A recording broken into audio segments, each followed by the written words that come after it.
Udara bersih adalah hak setiap warga negara. Namun di wilayah perkotaan padat seperti Jakarta dan sekitarnya, kualitas udara kini terus menurun. Data menunjukkan emisi gas buang kendaraan bermotor menyumbang 32 hingga 57% dari total pencemaran udara, menjadikannya sumber utama polusi, terutama saat musim kemarau. Sementara itu, data dari Sistem Informasi Uji Emisi KLH BPLH tercatat pada tahun 2024 ada 2.780 kendaraan yang tidak lulus emisi. Sementara di tahun 2025 ini ada 39,9% kendaraan berbahan bakar solar yang telah melampaui baku mutu emisi. Sebagai pihak yang bertanggung jawab mensuplai BBM di Jakarta Jabodetabek untuk segera merubah, memenuhi standar-standar kandungan terutama sulfurnya yang ramah lingkungan. Salah satu akar persoalan adalah kualitas bahan bakar, yaitu sebagian besar BBM yang beredar di Indonesia masih belum memenuhi standar kandungan sulfur maksimal 50 ppm. Produk seperti biosolar 48, baik subsidi maupun non-subsidi, masih mengandung sulfur hingga 2.500 ppm.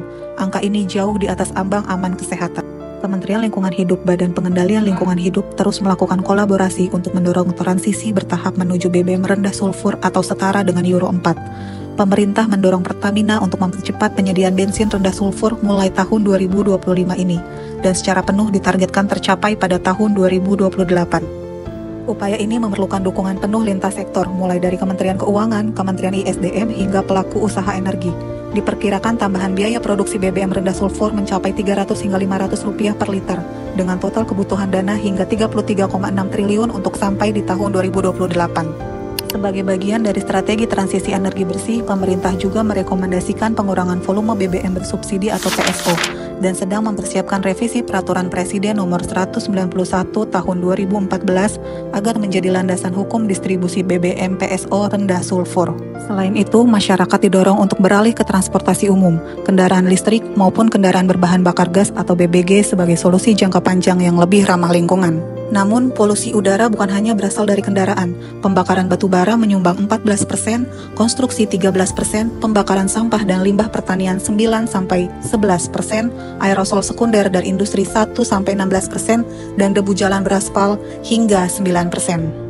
Langkah-langkah konkret telah dilakukan dan terus didorong, mulai dari pengetatan pengawasan pada destruksi bangunan, penghentian praktek illegal burning terutama pasca panen yang bisa diganti dengan teknologi biochar, penyiraman debu secara berkala di jalan-jalan beraspal, pengurangan emisi industri melalui kontrol aerosol sekunder. Saat ini juga sudah ada 9 industri pencemar yang telah dihentikan operasinya. Mereka terdiri dari industri logam, tekstil, limbah B3, dan tahu. Kedepan terdapat target 80% industri harus gunakan Continuous Emission Monitoring System atau CEMS pada 2025. 21% industri wajib memasang alat pengendali emisi.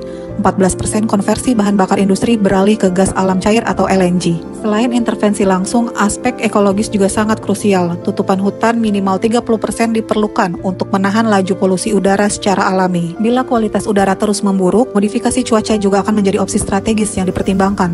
Dan jika situasi mencapai level kritis, masyarakat diimbau membatasi aktivitas luar ruangan serta wajib menggunakan masker untuk melindungi kesehatan. Semua upaya ini membutuhkan kerjasama semua pihak, mulai dari pemerintah pusat, pemerintah daerah, dunia usaha, serta setiap pengguna jalan. Dan harus kita lakukan langkah-langkah bareng, tidak bisa bersama. Mungkin dalam waktu segera kami akan melakukan deklarasi ataupun apapun namanya untuk bersama-sama melawan poluter yang menyebabkan langit kita tidak biru lagi. Kita harus bergerak bersama memulihkan udara. Saatnya rebut kembali langit biru. Langkah kecil hari ini untuk napas panjang generasi kini dan nanti.